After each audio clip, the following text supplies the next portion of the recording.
Já voltando a falar com você aqui na tela aqui do Povo aqui, falando da eleição, já é quarta-feira, Josvaldo Pereira já está aqui com a gente aqui. Josvaldo, desde a última segunda-feira a gente deu pontapé inicial para a democracia, falando da eleição. Segunda-feira a gente recebeu o atual governador do estado e também candidato João Azevedo. Ontem a candidata do PSOL teve aqui ontem, a Diane Simplício. E hoje a gente vai dar continuidade, né? O Nilvan Ferreira do PL vai estar aqui, já está aqui no estúdio. O que aguardar, o que esperar desse dia de hoje, Josvaldo? Bom dia para tu. Bom dia para você, Erli, bom dia para todos os nossos telespectadores. Nilvan talvez seja o candidato, a Diane Simplício é pelo lado da esquerda, aquela que tem realmente as maiores diferenças, mas Nilvan tem uma história bastante diferente em relação a todos os outros candidatos.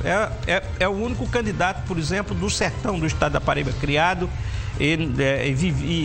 nascido e criado no sertão do estado da Paraíba. Ele também assume posições muito claras hoje no sentido dessa direita mais conservadora. Também isso pode, quer dizer, o pensamento sertanejo, o pensamento mais à direita, isso pode fazer, é claro, um caminho diferente na disputa das eleições municipais. Além disso, o Nilvan é um comunicador, então já está acostumado com os debates sociais. Então são três elementos assim que podem dar um rumo diferente à disputa eleitoral, sobretudo a participação do Nilvan em relação a todos os candidatos. Aquilo que vai demarcar, o que é que faz a diferença entre um e outro candidato. Então, o Nilvan tem essas características e é aquele que talvez proponha, tá certo, a mudança mais acentuada, mais profunda em relação à política do estado da Paraíba. Então, a entrevista, é preciso que nós vejamos e ouçamos essa entrevista com essa perspectiva de captar quais são realmente as diferenças entre os candidatos que estão se apresentando e aquilo que Nilvan traz de diferente. Você fala em diferença que os candidatos apresentam. Na segunda-feira você disse, o eleitor, através desse espaço, tem que olhar no olho do candidato. Então já vamos para outro estúdio já? Ontem eu disse que tinha que olhar detalhes. Hoje tem que olhar as diferenças. Tem que olhar diferenças. Então já deixa a gente ir já para o outro estúdio, o palco da democracia, onde a gente, desde segunda-feira, a gente começa já com Daniel Lustosa. Daniel, é com você, já desejando boa entrevista, boa sorte também para o candidato. É com você a partir de agora. Vamos lá falar sobre essa eleição, né, sobre as propostas para o governo, recebendo hoje Nilvan Ferreira, que é do PL, já está aqui ao meu lado. Seja bem-vindo, Nilvan. Já queria perguntar sobre uma proposta sua, que é redução da máquina pública. O senhor fala, inclusive, em reduzir de 26 para 15 secretarias o Estado. Eu lembro que o presidente da República, Bolsonaro, quando se candidatou à presidência, tinha uma proposta semelhante de reduzir ministérios. Não conseguiu alcançar o número que ele pretendia. Hoje ele já diz que a redução de custos é pequena e que já fala na possibilidade, inclusive, de ampliar ministérios novamente. Por que a redução das secretarias? É viável isso? A máquina travaria de alguma forma com essa redução? A economia é significativa? Bom dia, seja bem-vindo. O senhor tem 15 minutos a partir de agora. Bom dia, Daniel. Bom dia a todos os amigos da Tambaú.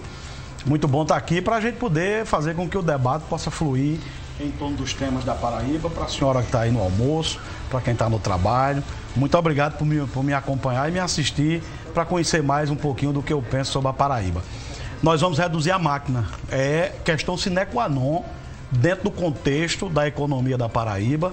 E para quem tem a missão de pensar esse Estado para os próximos anos, a gente não pode ter o Estado tão inchado como nós temos hoje. Tem secretarias no governo, Daniel, que se o secretário for despachar com o governador pergunta: ei, tu é secretário de quê? Porque tem secretário que nunca despachou com o governador, o que é um absurdo. Mostra que parte dessas secretarias só se viram até agora para empregar representantes de partidos políticos. E eu, como não vou lotear governo, eu não fiz aliança trocando cargo, espaço no governo com partidos. Então eu vou ter a independência necessária, e só eu vou ter isso, para fazer o enxugamento que precisa. Eu vou reduzir de 26 secretarias para 15 secretarias, fazer fusão, vou excluir algumas, vou juntar, para o governo ficar mais realizável do ponto de vista burocrático, diminuir distâncias entre secretarias, entre estruturas e fazer com que essa máquina cumpra a sua tarefa, que é de prestar um bom serviço à população. Quais secretarias serão extintas? Não, minha equipe que está planejando todos os detalhes do plano que a gente apresentou, no registro da candidatura. De forma mais específica, nós estamos fazendo os levantamentos, está sendo feito um estudo sobre a viabilidade financeira, o que é que pode juntar, o que é que não pode juntar. Eu tenho só a estrutura básica do que não sai. Não sai educação, não sai saúde, não sai a ação social, né? Outras secretarias que compõem a coluna vertebral do governo, elas se mantêm. Agora, aquilo que não está contribuindo, eu vou juntar, grande parte juntar, fazer uma reacomodação para que essa máquina fique menor e o Estado, que não precisa ser um Estado gigantesco, precisa cumprir a sua missão de entregar um serviço que a população está esperando. Isso traria uma economia de quanto? O presidente da República já disse que no Ministério não reduz muita coisa. Mas reduz significativamente. Em lugar nenhum, na visão liberal, em lugar nenhum, esse Estado superprotetor, esse Estado que só serve para acomodar interesses políticos, termina não resolvendo aquilo que a população quer. O que é que a população quer hoje? Quer que Nilvan, governador, resolva a segurança, resolva saúde, que é um descaso, resolva educação e um grande programa de geração de emprego e renda que a gente está defendendo nesse período da campanha. Candidato, o senhor citou agora a educação, eu queria falar sobre isso no seu plano de governo que eu li, fala em parceria com a iniciativa privada. Como é que se daria essa parceria que não é especificado no plano de governo? Nós temos a possibilidade de ter parcerias importantes com a iniciativa privada. Eu preciso ter a extensão, por exemplo, de preparação na questão da educação, de qualificar a mão de obra. Eu preciso, na ausência de estruturas do Estado para qualificar a mão... Por exemplo, vou dar um exemplo claro. Eu estou com problema de mão de obra para trabalhar em energias renováveis, energia solar e energia eólica. Coremas, não tem ninguém mais preparado, já está escasso o mercado, eu preciso treinar. Esse governador é tão incompetente que nem treinar mão de obra para um mercado tão pujante ele fez. Eu vou pegar a iniciativa privada para ver a possibilidade de treinar mão de obra também em escolas privadas de treinamento de mão de obra específica, porque é preciso preparar essa mão de obra para um novo momento que a Paraíba vai começar a viver com o que a gente vai implantar nesse estado. Então não se daria no ensino básico, em creche, contratação para ampliar vagas? Não é nada disso? Não passa por aí. Eu acho que passa por setores mais específicos em relação a isso. Vamos falar de recursos hídricos. O senhor fala no seu plano de governo em ampliar o acesso à água, também a questão do esgotamento sanitário, que é um problema, mas cita até o marco regulatório, não é? Mas não especifica na Cagepa, por exemplo, se o senhor pretende privatizar, fazer parceria público-privada. Como é que o senhor se comportaria em relação a isso especificamente? Na Cagepa não tem negócio de privatizar, não. Eu quero garantir aí para os servidores da Cagepa. Nós vamos utilizar o marco do saneamento básico para fazer, eu acho que parceria público-privada, com questões muito específicas, mas mantendo o Estado como o grande responsável pela Cagepa, respeitando seus funcionários. Agora, eu vou moralizar a Cagepa. Eu vou tirar os vícios políticos que esse governador atual ele mantém, para que a Cagepa, de uma forma enxuta, com um grande gestor, um executivo cuidando da Cagepa, a gente possa avançar na questão da captação, na questão do tratamento e no grande gargalo da Cagepa, que é a distribuição da água. É aí onde está o problema. Outros estados já experimentaram modelos importantes. Eu vou conhecer esses modelos, ver o que é que pode se adaptar para o nosso estado, para que a gente possa fazer com que a Cagepa se transforme num orgulho do povo da Paraíba. E eu sei como fazer isso, porque vou ter a melhor equipe, uma equipe técnica com essa missão. Nós tivemos o caso recente de Santa Rita, que deixou de ser atendida pela Cagepa, uma decisão da prefeitura, e contratou uma empresa. Como é que o senhor vai agir caso outros municípios importantes como Santa Rita adotem essa mesma medida? Dialogando com as cidades. O problema é que esse governador que está aí, ele não dialoga com as cidades. Tem se mostrado um governador despreparado do ponto de vista administrativo. E basta ver, não é só Santa Rita que tem problema, é que o prefeito termina tomando a atitude que tomou. Você que está na sua cidade aí, aonde quer, você de Belém, por exemplo, que o povo voltou a ter o carro-pipa e a lata d'água na cabeça. Vocês sabem o quanto esse governador tem se mostrado despreparado do ponto de vista administrativo e que não conseguiu resolver gargalos importantes que nós já poderíamos ter solucionado ao longo desses últimos anos. Vamos falar de segurança pública. No seu plano de governo tem lá colocado como reabrir delegacias, de incorporar a Bolsa Desempenho, não nesse parcelamento que foi feito pelo Estado, mas já no ano que vem, incorporar tudo e fazer concurso público no primeiro semestre do próximo ano. Qual a viabilidade, candidato Nilvan, de colocar tudo isso em prática já no ano que vem? Existem condições realmente do governo do Estado em colocar tudo isso em prática? Existe. O problema do governador atual é que ele não gosta de polícia.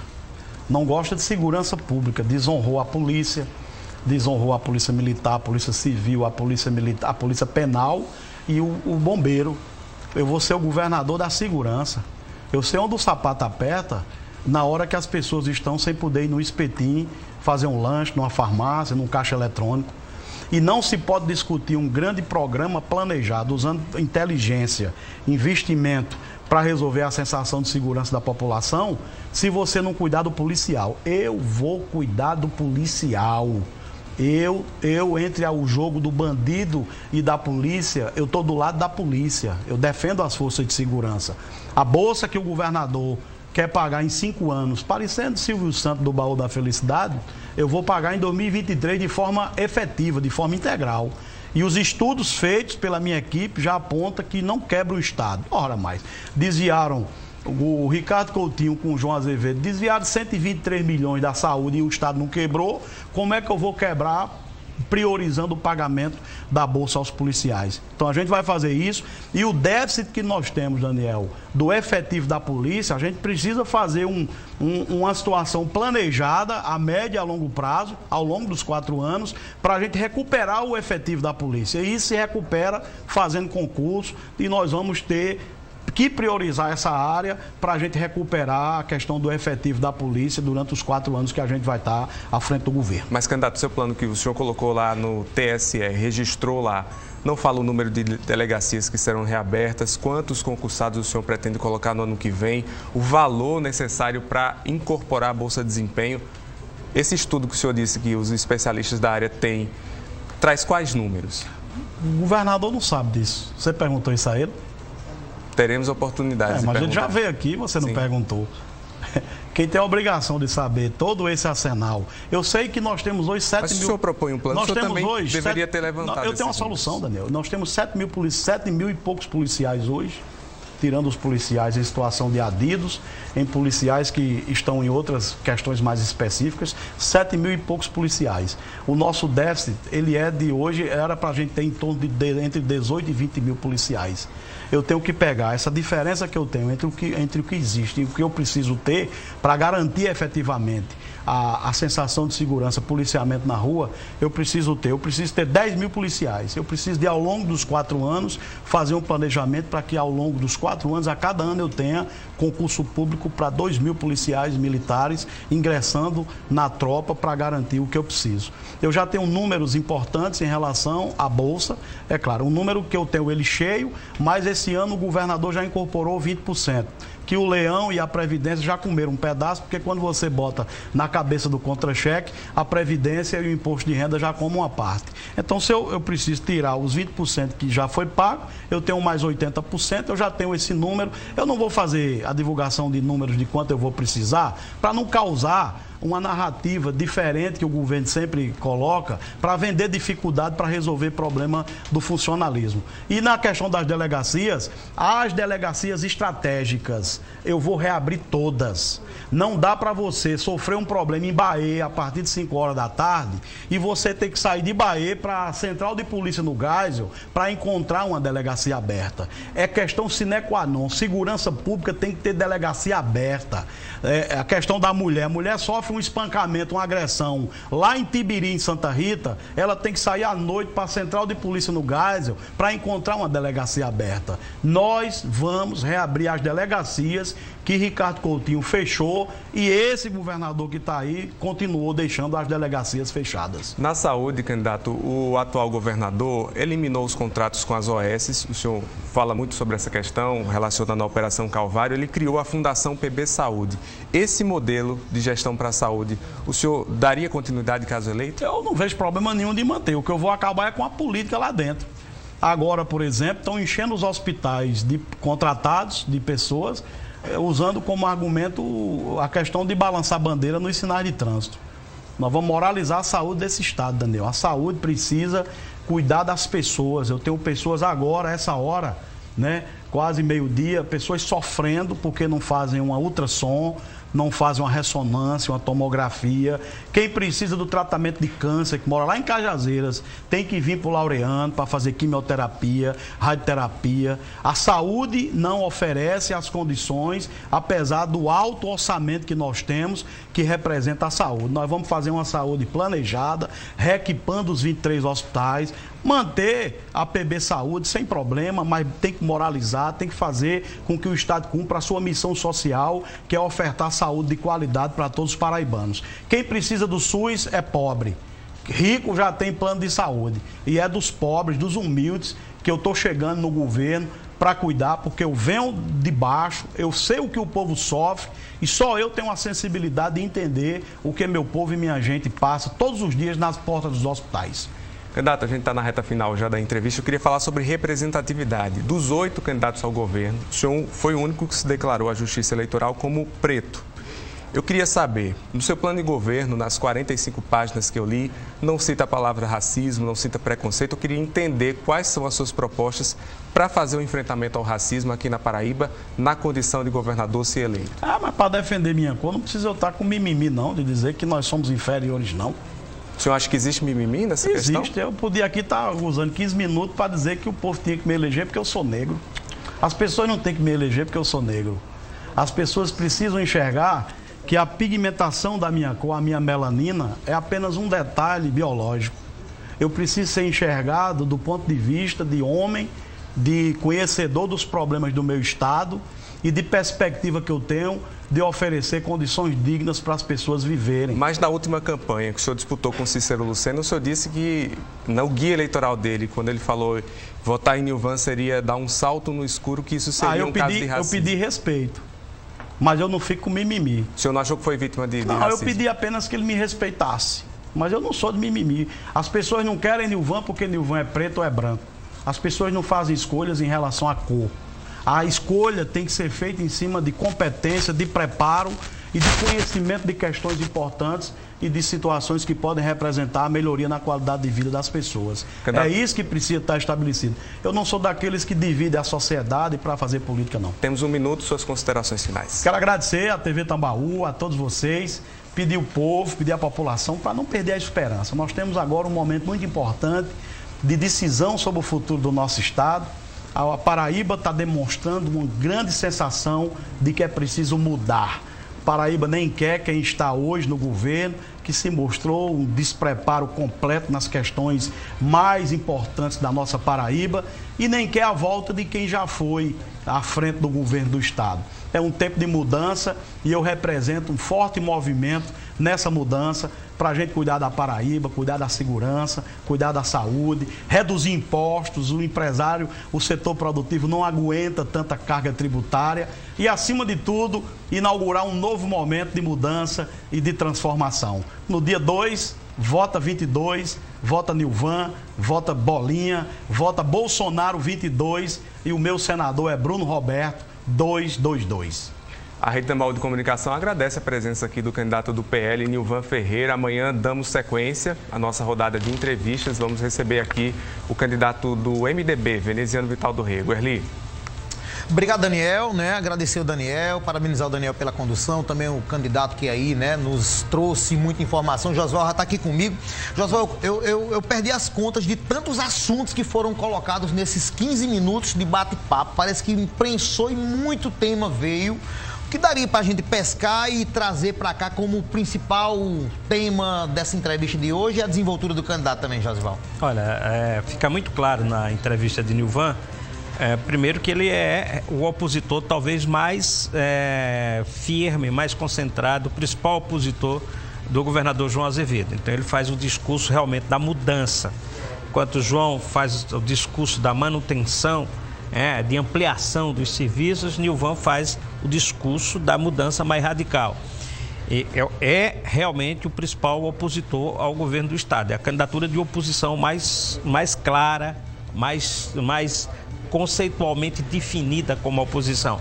E por isso ele escolhe alguns temas, os temas, aqueles que são os temas mais caros ao governador. Por exemplo, a questão da segurança pública e, sobretudo, o tratamento em relação à polícia militar. A polícia militar, as polícias civis escolhe esse tema. O outro tema que escolhe é a saúde, né, que é também um problema enfrentado pela atual situação, atual governo. E aí vem o problema do abastecimento da água, que é também um calo recente do governo. Ou seja, os principais temas que Nilvan levanta são aqueles que são mais difíceis para o governo se explicar. O programa de governo de Nilvan, e Daniel tocou um pouco nisso, tem muitas propostas. Na verdade, lá o verbo que mais se conjuga no programa de Nilvan é compromisso.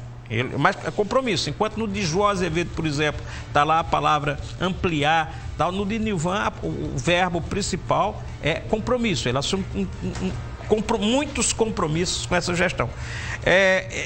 Nessa entrevista, ele diz que, por exemplo, quando Daniel cobra como vai fazer, ele acabou dizendo que números, sobretudo a questão da segurança pública, dos concursos, enfim, se dá para pagar tudo, ele diz que esses números não deveria ser com ele, deveria ser o governador que deveria ter esses números. Eu acho que esse é um nó, não só da candidatura dele, mas de diversas outras candidaturas de oposição. É que o candidato tem a obrigação também de dizer como vai fazer. Ele precisa saber. Se ele tem uma equipe de estudo, ele precisa saber. Então, talvez esse seja, como eu disse ontem, de Adjane Simplício. Adjane tem muitas propostas, mas dá para fazer? Tem recursos, tem dinheiro? Como é que você vai estudar isso? Então, se há uma proposta de fazer concursos públicos, de fato, precisa saber. Todos os candidatos, não é, Nilvan? Todos os candidatos que prometem concurso público têm a obrigação de saber até onde o Estado suporta. Todos que prometem fazer obras têm a obrigação de saber aonde as obras. Esse é um ponto nevrálgico de todas as candidaturas, mas faz parte da campanha eleitoral. Os debates eleitorais são assim. O que fica claro, efetivamente, é que a candidatura de Nilvan se coloca como uma candidatura de oposição nesse debate de mudança, propõe a mudança ao governo no governo da Paraíba, enquanto do outro lado tem João Azevedo. Outros dois candidatos também propõem mudanças, que é Veneziano e que é Pedro Cunha Lima. Mas, de fato, a mais consistente, até agora, a posição mais consistente nesse campo é a de Nilvan Ferreira. Você falou em Veneziano, amanhã o entrevistado será o Veneziano Vital do Rego, ou seja, o candidato do MDB. Nós tivemos segunda-feira o João Azevedo falando de continuidade, aí ontem o PSOL, ou seja, são dois extremos. O PSOL falava de um lado, hoje o Nilvan já fala. Vamos aguardar amanhã o que é que o Veneziano vai tratar aqui. Todos os candidatos terão esse mesmo espaço aqui agora, tá? Essas entrevistas, elas deixam claro, porque o eleitor vai precisar se definir de uma forma mais clara até o final da eleição. As pesquisas estão apontando aí que há que os candidatos estão muito próximos. O que é que vai diferenciar? Efetivamente o nível, o grau das entrevistas. E Nilvan cumpriu esse papel de ser o mais duro na oposição ao governador João Azevedo. Por isso que é importante esse espaço aqui, esses 15 minutos, de antemão, já falando que os candidatos estão nivelados nas pesquisas, é de muito importante esse espaço, vamos aguardar os demais. Exatamente, obrigado, vamos aguardar amanhã, até amanhã. Joseval Pereira. Vamos para o intervalo rapidinho, quando eu voltar, continua o Povo na TV, na tela da sua TV Tambaú SBT, vamos lá.